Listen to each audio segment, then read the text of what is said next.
Now, the rise of artificial intelligence is reshaping how brands communicate with customers. There's no doubt about that, including the emergence of AI-generated spokespeople and marketing campaigns. Joining us now is Dr. Karen Sutherland from the University of the Sunshine Coast to unpack it a little bit more. Dr. Karen, tell us a little bit more. What do you think about brands using AI spokespeople in ads? Well, it's really hard to say at this point in time. I think we're very early on, but I know the brands that have used AI-generated spokespeople or even influencers, I think sometimes they get wrapped over the knuckles because they're not proactively disclosing that they're using these spokespeople. And so there was a case just recently with Vodafone, and they were using a AI-generated spokesperson in their ad, and they didn't let anyone know, and it was in German, and it had ranked up about 2 million views, and I think they used multiple spokespeople, all AI generated. And when they were asked about it, Vodafone just said, oh, we're just trying different things, and AI is a part of everyday life now, and they didn't really talk about why it would be important to disclose that and be transparent. I can see the benefits of using it, but yeah, the audiences may not be as kind. Absolutely. So we had that Vodafone up there on the screen before. It is a bit funny. I'm seeing it a lot more often where businesses and brands are bringing out AI content things with video people, realistic looking people, but not actually acknowledging it or flagging it. I think that's maybe something we need to do. Just a little disclaimer. How else do you think audiences are usually reacting when AI generated characters appear outside of spokespeople, or just maybe in general?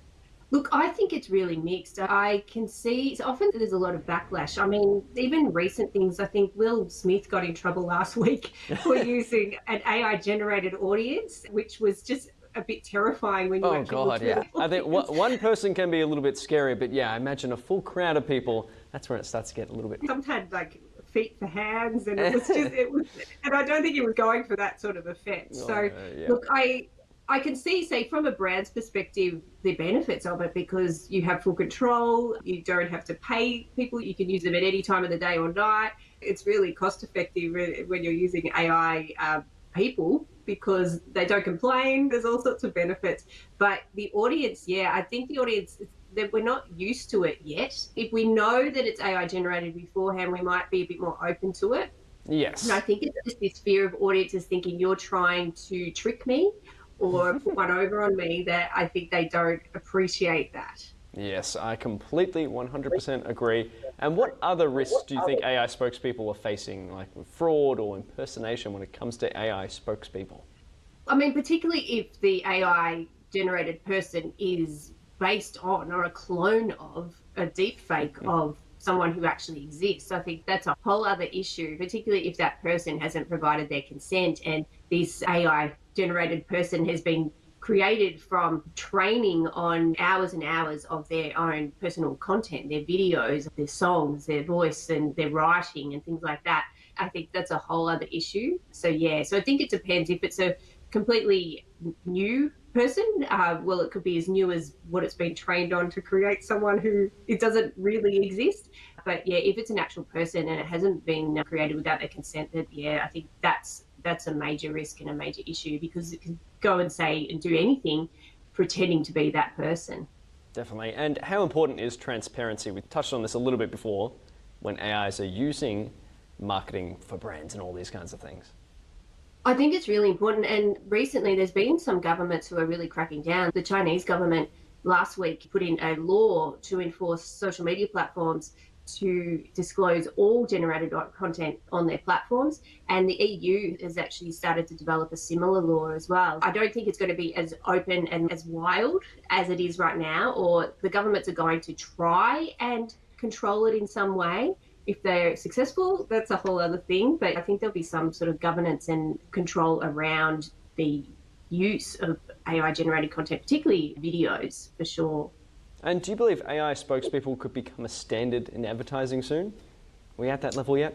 Well, I think it depends on how it's done. I mean, there are already very successful AI social media influencers, but I think people know that they're not real people, and I think that sort of adds to their appeal. So I think if it's done really openly and it's I guess a character that people can relate to and connect with, I think that, yes, that's something that will happen when we become more accepting of it. But it's when the brand is pretending that it's a real person that I think audiences will take issue with. Yes, completely agree with you, Dr. Karen. Let's move along to our next topic. And as social media and digital platforms dominate how we consume information, the credibility of visual content is increasingly shaped by repetition. Research shows that images seen multiple times, whether they're real or AI generated, are more likely to be perceived as authentic. Dr. Karen Sutherland, let's dive into this a little bit more. When we see something on the internet, seeing it, oh, should we believe it? I don't know. Tell us a little bit more. Yeah, well, this came out of a study from Tel Aviv University, which was really quite interesting. So they found that the more AI-generated images are shown to people in terms of how many times they're exposed to that image, the greater the exposure, the greater the belief that it is actually real. And this was even with highly skeptical research participants who thought that they'd be able to tell the difference and things like that. But over time, they started to believe the images as well. So I think that's really worrying, considering we're talking about using AI-generated spokespeople. Depending on what it is, the more we see it, it could end up us suspending our belief in reality and starting to think that the AI-generated content, images, video are actually really happening, which is quite concerning. Yes, it's a little bit scary, and I think I can imagine this where we have an AI spokesperson talking about something, blah, blah, blah, and then they're sort of bringing up images that maybe are AI generated as well, and it just all compounds, and there's all this fake sort of generated stuff. Do you think repeated AI generated images will appear more credible, or is there something between that people can pick up on it immediately or not? Well, it's really difficult. I mean, look, I'm dealing with AI all the time and I can generally pick it, but sometimes I get it wrong too. I was recently at a conference in Azerbaijan and they had this interactive display where you had to sort of pick, and it was out of 10. And I think I got like 8 right, but I still got 2 wrong. And, I'm dealing with this stuff every day. But, I think we need a lot of literacy. We need a lot of AI literacy in this area to be able to help people to discern between what's real and what isn't. But the technology is getting better and better. So it's getting much more difficult to tell the difference too. And just back to this research, were you surprised that skeptical viewers were more influenced by repetition when it comes to images?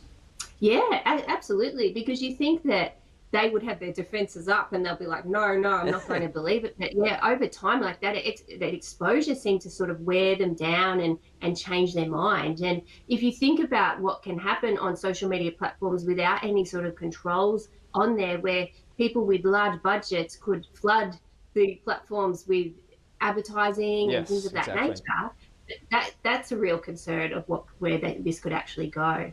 That's very, very scary.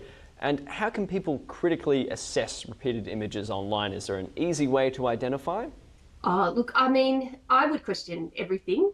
And generally, I really would. There was a video recently, I think it was like a bear or something and a bunny jumping on a trampoline.